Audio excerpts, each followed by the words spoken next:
కీర్తన 58.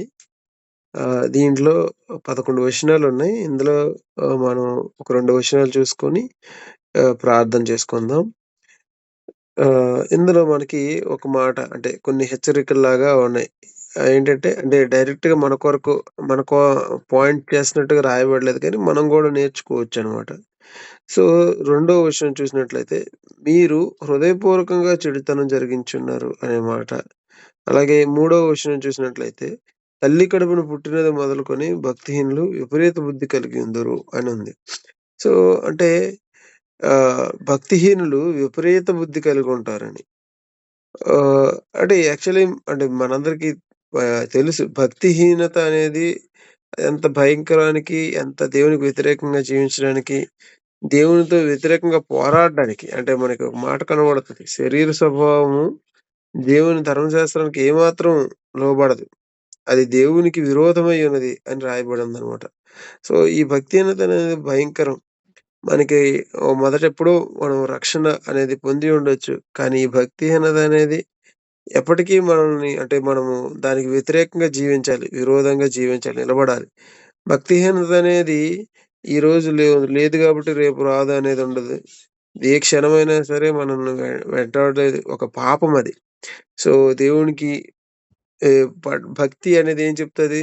దేవుని పట్ల మనకున్నటువంటి భయము, లోబడడానికి విధేయతను చూపిస్తే భక్తిహీనత అనేది అవిధేయతను చూపిస్తది. అంటే దేవునికి తెగించి దేవుడిని ఆజ్ఞను మీరడము అనేది. ఇది అంటే భక్తిహీనత వలన పాపమానికి ఇది మూల కారణం అన్నమాట. దేవుని యెడల భయభక్తులు కోల్పోవడం.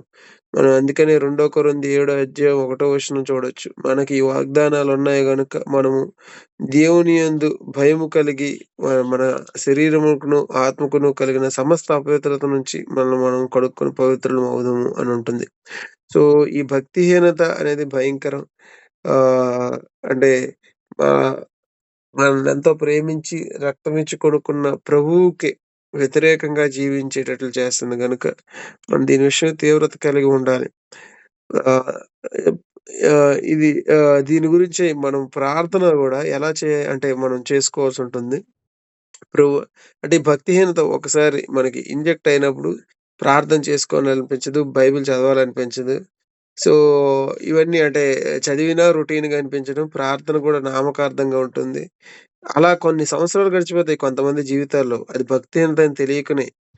చర్చికొస్తారు, అన్నీ జరుగుతాయి. కానీ అది మారుమనసు ఉందనుకుంటా బయటకి వెలుపలకి. కానీ వాళ్ళకే తెలుస్తుంది వాళ్ళ అంతరంగ జీవితంలో. ఒకవేళ మనం ప్రార్థన చేయమన్నప్పుడు చేయడానికి వెనకాడుతుంటారు. ఇవన్నీ కూడా భక్తిహీనతకు సూచనలనమాట.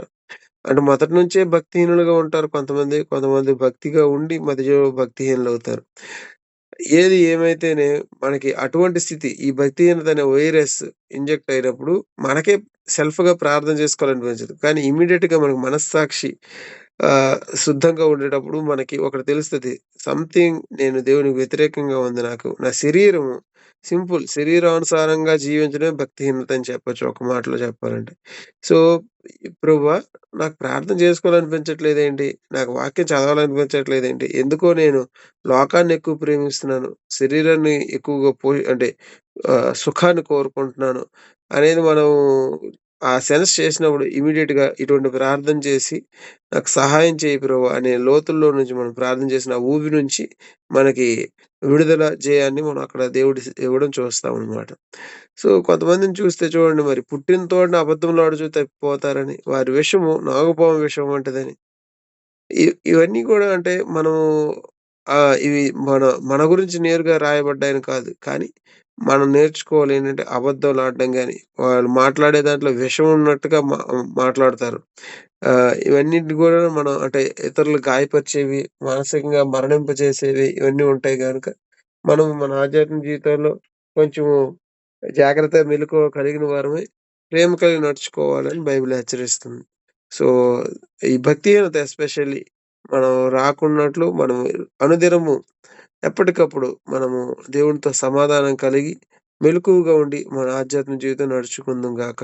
ఆమేన్.